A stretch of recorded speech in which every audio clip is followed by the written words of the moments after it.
So here we can see that there's some basic setup. I'm going into approval user setup, and you'll see that Michael Fletcher can approve up to $10,000, pounds, euros, whatever your currency is. And then Sarah Spencer, who's the CFO in this situation, has got unlimited approval.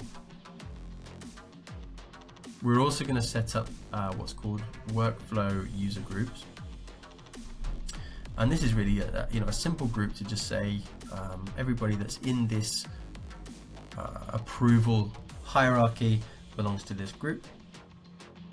And then finally, you'll see that we're going to set up something called notifications. Now, not all of these need setting up to use Power Automate, but it's a good practice to get these configured, because then you can use either the built-in workflows within Business Central or Power Automate.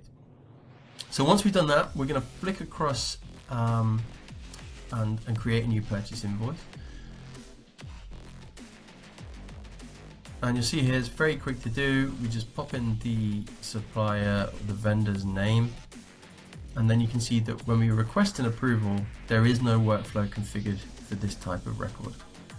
So we're going to flick across to flow.microsoft.com. This time as Sarah Spencer, she's the CFO. We're going to create a new approval from a template, and we're just going to search in these templates for Business Central. There's already one here for purchase invoices. We're going to click that. It's going to check that it's got connection permissions to all your different systems, so mainly Business Central and your Outlook. And then the process for setting this workflow up is super easy. We say that we want to use the production environment, and then we just need to go down the list, and everywhere it says company name, we choose the company that we want this flow to run for. So Kronos Company in this case, we're going to go through all those different boxes and just use the drop down to choose Kronos Company. I want the email to go to Sarah Spencer, so I'll pop in Sarah in the assigned to box. Again, fill in the final couple of companies in the drop down menus.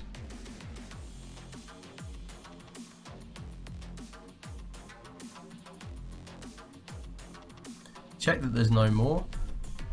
And then finally just increase the value of the invoice that triggers this workflow to be over 10,000. So once we've saved that, we can see that it gets created as a flow in our main list.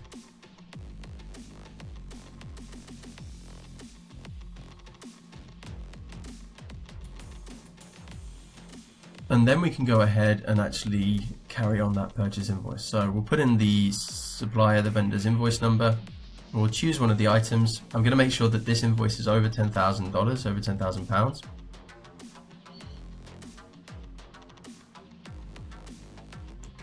And now when we request approval, you'll see that if we flick across to Sarah's Office 365 account, that invoice was pending approval. We can see that she's had a approval request email. The flow is in the process of running.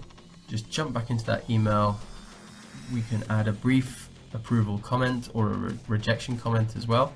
In this case, thanks for setting up approvals. That gets submitted.